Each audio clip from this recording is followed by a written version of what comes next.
Aie pas peur de paraître idiot si tu n'as pas tout compris.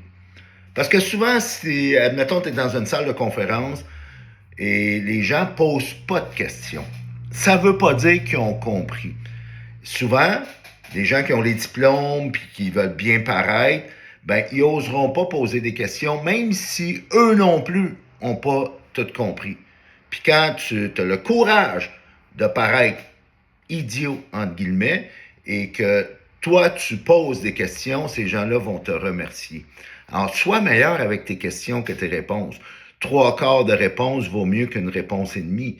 D'ailleurs, je lisais dernièrement un project, gestionnaire de projet, project manager dans le monde de l'informatique, qu'à toutes les fois qu'il y a un meeting de planification d'un projet, il va inviter des gens totalement ignorants au projet, au domaine d'expertise, et il va les inviter à poser des questions afin de pouvoir améliorer le projet.